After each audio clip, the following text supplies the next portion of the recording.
नमस्कार दोस्तों, मेरे YouTube चैनल हिंदू धर्म सब प्रमाण पे आप सबका स्वागत है। मैं 17वां एपिसोड लेकर आपके सामने उपस्थित हूँ और जैसा कि मैंने आपसे पिछले एपिसोड में वादा किया था कि मैं अब रावण के बारे में थोड़ा सा बताऊंगा।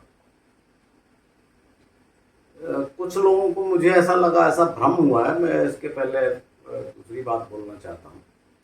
कुछ लोगों को ऐसा भ्रम हुआ कि मैं शायद हिंदू धर्म के विरुद्ध कुछ बोल रहा हूँ।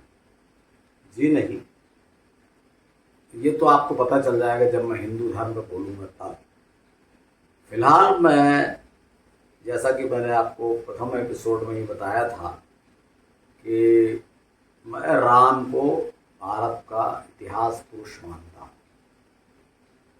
इसी प्रकार से श्री कृष्ण को भी भारत का इतिहास पुरुष मानता हूँ और इनके जीवन को भारत का इतिहास वहाँ से प्रारंभ हुआ ये मानता हूँ।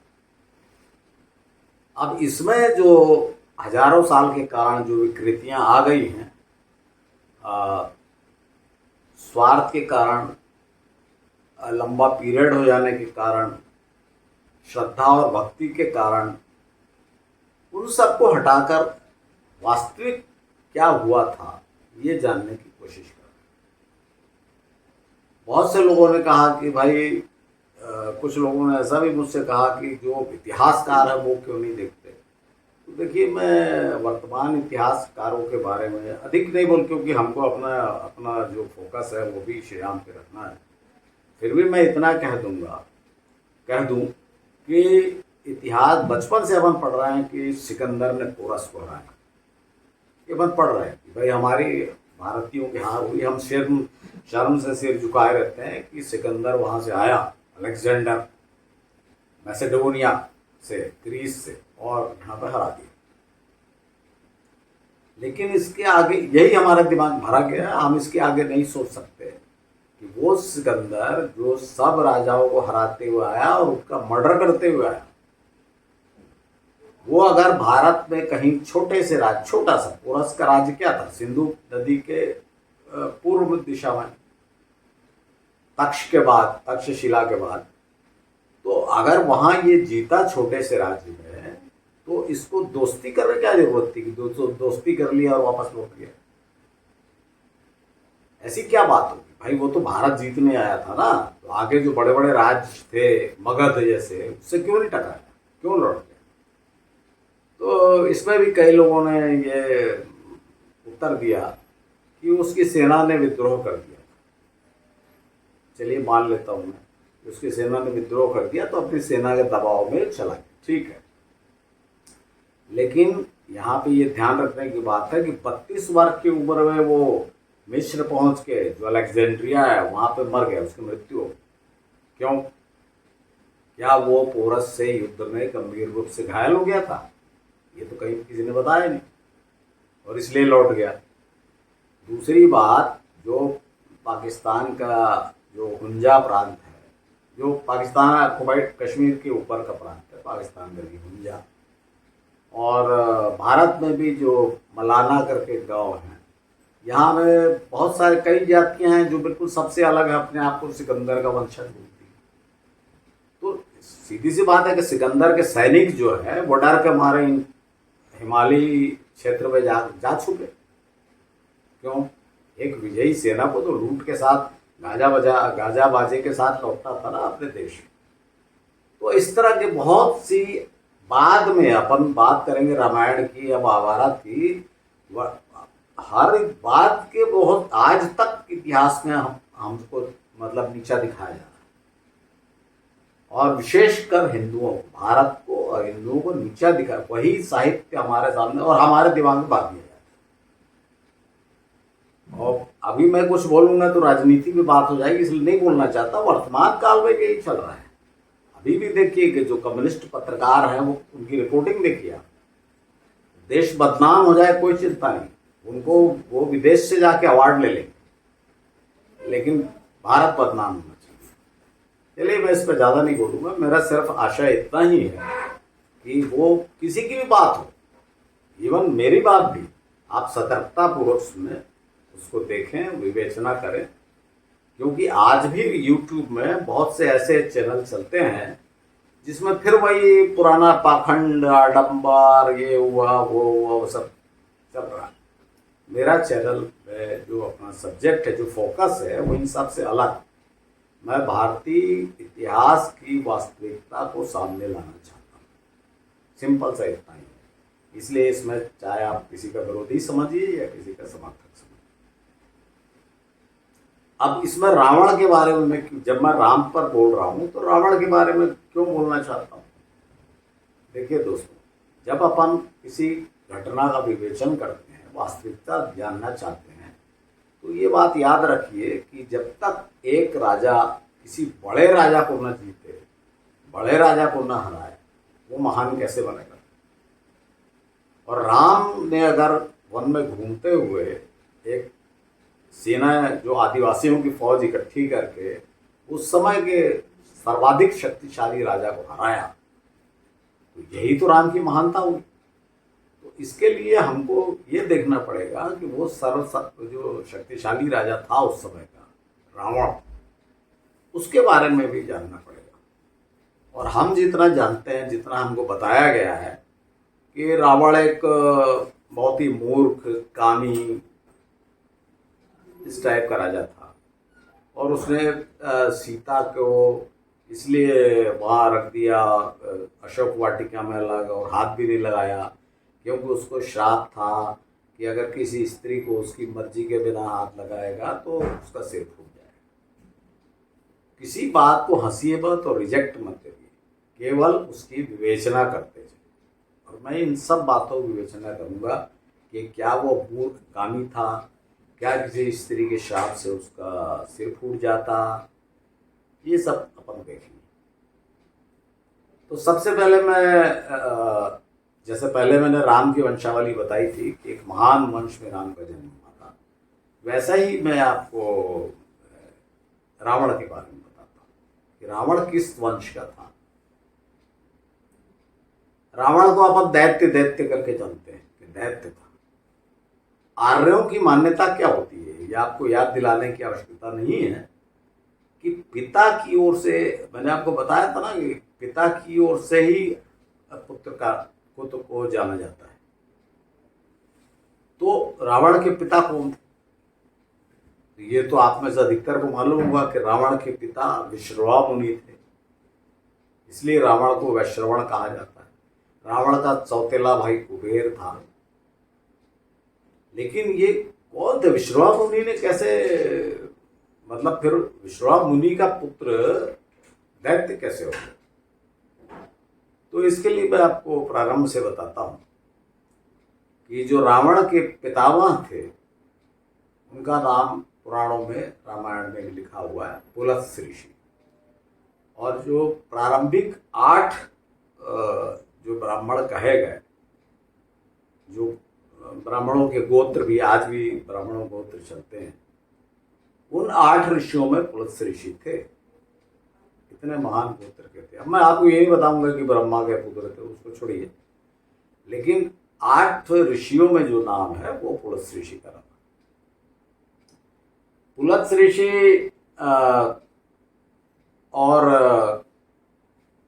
पुलत्स्य ऋषि का विवाह राजा तृणबंधु थे, उनकी पुत्री के साथ हुआ था।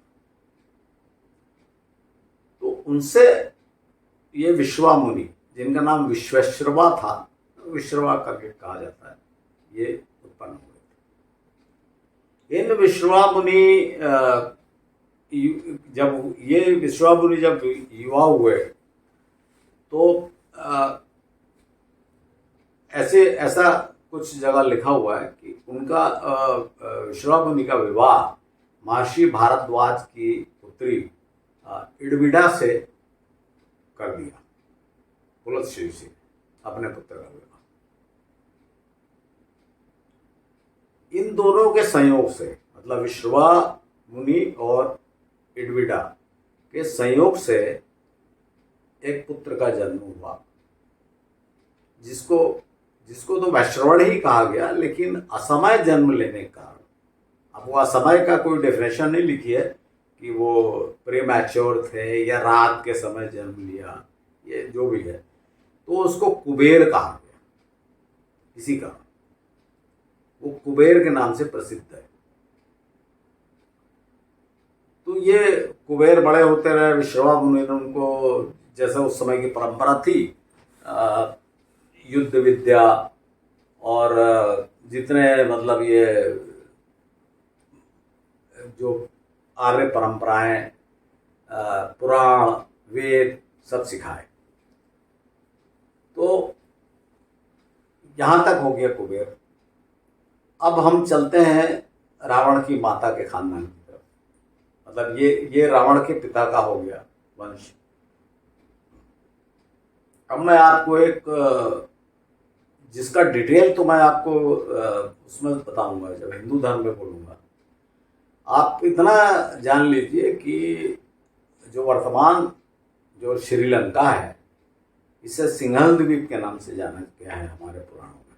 सिंहल द्वीप आज भी यहाँ के लोगों, जब मैं गया था श्रीलंका तो वहाँ पे स्पष्ट पूछना पड़ता था।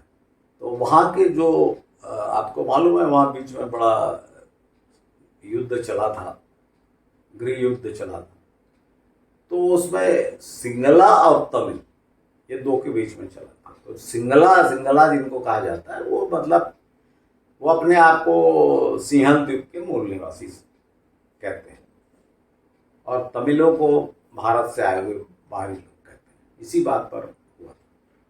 तो उस समय जो भी हो है, वो एक ही, अब मैं इसको वंश भी नहीं बोल सकता, जाति बोलने से आपको कंफ्यूजन हो जाएगा। इसको प्रजाति समझ लीजिए। जैसे पेड़ पौधों का अपन कहते हैं कि इस प्रजाति का पौधा है, तो ये समझिए कि जिसको बाद में दैत्य का, बाद में देवतान, देखिए इसमें भी ये देवों ने ये नाम दिया, ये बाद में दैत्य नाम पड़ा। पहले आप ही समझ लीजिए इस प्रजाति। बहुत से नाम ऐसे कि मैं आज आपको बोल दूं तो आप कंफ्यूजन में जाएंगे, लेकिन ये नाम बहुत बाद में कहे गए। जब वर्तमान इतिहास की खोज हुई तब कहे गए। जैसे आर्य, आर्य कहाँ से शुरू हुआ? आर्य तो जब भारत में आ गए, यहाँ की स्त्रियां सब अपने पति को या ससुर को या सबको आर्य आर्य कहने लगी, तो अंग्रेज भी इनको आर्य कहने लगे। तो इसका मतलब ये थोड़ी कि पहले नहीं थे। तो पर पहले इनका जो नाम जो भी था, मतलब अज्ञात है। और ये जो वर्तमान जो इतिहास खोज और ये सब शुरू हुई, तब जो नाम दिया गया वही नाम चल रहा है। तो वर्तमान श्रीलंका जो पूरा द्वीप है, वहां पर ये जो दैत्य कहे जाने वाली प्रजाति का राज्य था, सब इसी के लोग थे। तो कौन था, कौन राजा था, ये सब इतिहास जो अवेलेबल है वो प्रारंभ होता है कि हेती और प्रहेती नाम के दो भाई जो महाराज करते थे। उसमें से प्रहेती जो है वो चला गया अपने, मतलब उसका मन नहीं लगा तो उसने संन्यास ले लिया। तो जो हेती था उसका एक पुत्र हुआ विद्युतकेश, फिर विद्युतकेश का एक पुत्र हुआ सुकेश। सुकेश के 3 पुत्र हुए, माल्यवान, माली और सुमाली। तो जब ये 3 पुत्र थे, माल्यवान, माली और सुमाली, और हो सकता है कि उसमें सुकेश का राज्य रहा वहाँ, पुत्र छोटे थे, छोटे मतलब यंग थे। उसी समय इंद्र ने विष्णु की सहायता से वहाँ आक्रमण किया। और ये कब की बात हो सकती है? जब मैंने आपको पिछले एपिसोड में बताया था ओणम वाला, कि भाई जब राजा बलि को इन्होंने साउथ में केरल भेज दिया, तो उसी समय इंद्र पूरा दक्षिण कैप्चर करने के लिए आगे बढ़ता गया। और उनके साथ में इंद्र के साथ विष्णु भी थे, वामन जो उनके भाई थे। तो जब इन लोगों ने सिंहल द्वीप पे, वर्तमान श्रीलंका पे जब अटैक किया, तो वहाँ कैप्चर कर लिया। और वो तीनों लड़के जो थे, माल्यवान, माली और सुमाली, ये वहाँ से अपने अपने परिवारों को लेकर निकल गए। निकल जाने के बाद क्या हुआ कि अब कहाँ जाएं, भटकते रहे, क्योंकि पूरा नीचे तक तो देवों का राज्य हो गया था उस समय। तो क्या किया जाए? तो धीरे धीरे वे ऊपर की ओर नॉर्थ की तरफ अपने शरण की खोज में बढ़ते रहे उत्तर दिशा में। तो वहाँ फिर वो आपके माल्यवान और माली ये दोनों की मृत्यु हो गई, जहाँ भी हुई हो। तो सब बच्चों को लेके सुमाली जो है वो आगे बढ़ता रहा उत्तर दिशा। तो जब काफ़ी दूर, इस बीच में समय बहुत निकल गया, ऐसा नहीं था कि वो चलता रहा, गया फिर आगे बढ़ा फिर गया। तो उसके साथ में जो उसकी लड़की थी, सबसे बड़ी उसकी लड़की थी, उसका नाम था कैकसी, जो बाद में रावण की माता हुई। कैकसी और उसके साथ में उसके 3-4 पुत्र थे।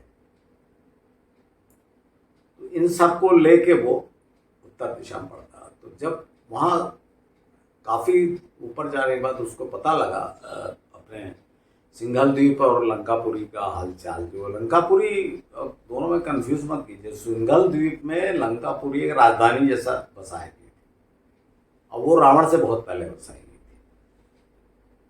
तो जब वो लंकापुरी का हालचाल लेकर आने जाने वालों से, जिससे भी पता चले, तो उनको पता लगा कि विश्रवा मुनि है कोई उत्तर दिशा में, आर्य मुनि, उनका पुत्र कुबेर वहाँ का राजा बन गया। इंद्र ने उसे राजा बना दिया लंकापुरी का।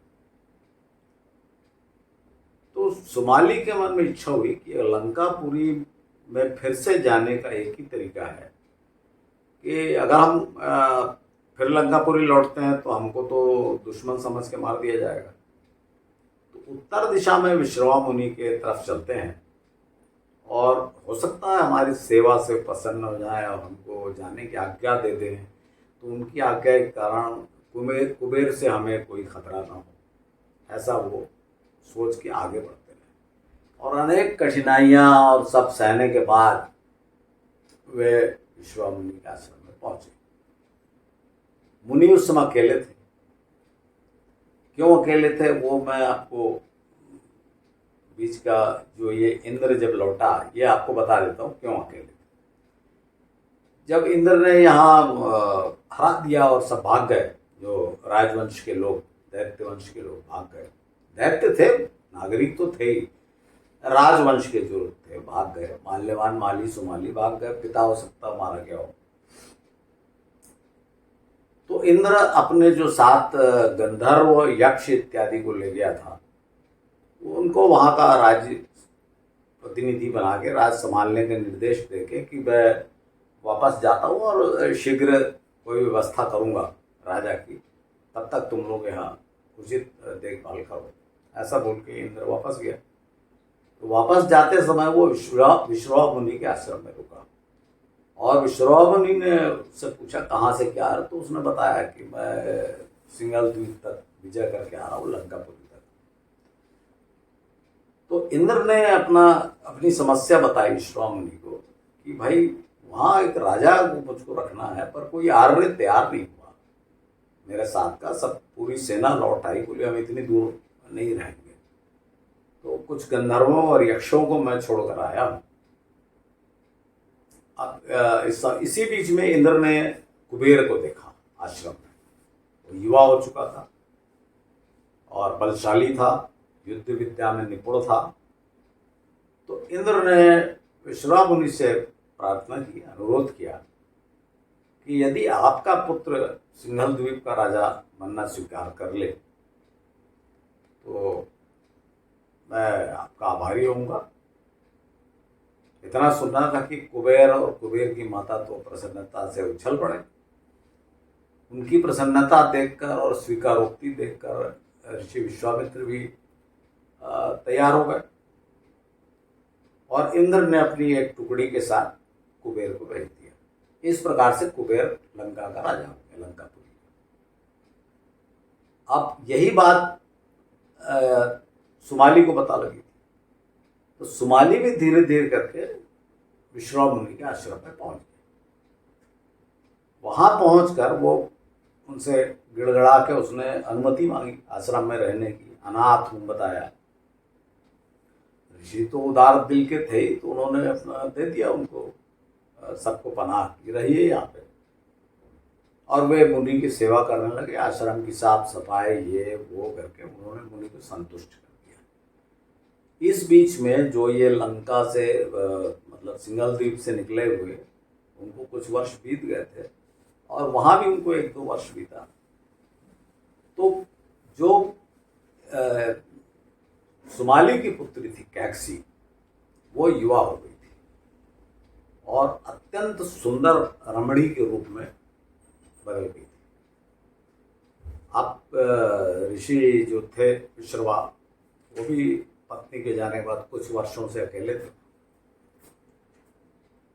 तो धीरे धीरे उनका आकर्षण हुआ और उनको आकर्षित देख के सुमाली ने अगली चाल खेली और विश्रवा मुनि के सामने प्रस्ताव रखा कि मेरी पुत्री से आप विवाह कर लीजिए। विश्रवा मुनि ने स्वीकार कर लिया और इस प्रकार से मुनि विश्रवा की शादी सुमाली की पुत्री कैकसी से हो गई। अब इसके आगे का प्रसंग मैं आपको अगले एपिसोड में सुनाऊंगा। कृपया देखते रहिए और यदि आपको ठीक लगा हो तो हाँ, मैं एक बात आपको बताना भूल गया कि ये आश्रम कहाँ है। ये भी बहुत इम्पोर्टेंट, जो मेरा तरीका है आपको लोकेशन भी बताता चलता हूँ कि वर्तमान काल में ये कहाँ है। वर्तमान काल में आपको मैं बताऊं कि उत्तर दिशा, मैंने कहा आपसे, तो जो उत्तर प्रदेश का नोएडा जिला है, नोएडा का एक गांव है बिसरख में एक आश्रम है और एक छोटा सा शिव मंदिर है। माना जाता है कि ये विश्रवा मुनि यही पूजा करते थे भगवान शिव की, और यही वो आश्रम है जहाँ रावण का जन्म हुआ था। इसके बाद मैं आगे की कथा आपको अगले एपिसोड में सुनाऊंगा। और जैसा मैं हर बार आप सबसे प्रार्थना करता हूँ कि मेरे इस चैनल को अधिक से अधिक सब्सक्राइब करें परिचितों और रिश्तेदारों के बीच में, क्योंकि मैं देख रहा हूँ कि अधिक रिस्पांस नहीं आ रहा है, जबकि ये हिंदू धर्म की वास्तविकता बताने का प्रयास कर रहा हूँ मैं। वास्तव में ये इतिहास है, कहाँ हुआ क्या हुआ ये बताने का। फिर भी कोई बात नहीं, मैं तो बताते जाऊँगा, लेकिन आप भी थोड़ा सहयोग दें तो मैं आभारी हूँ।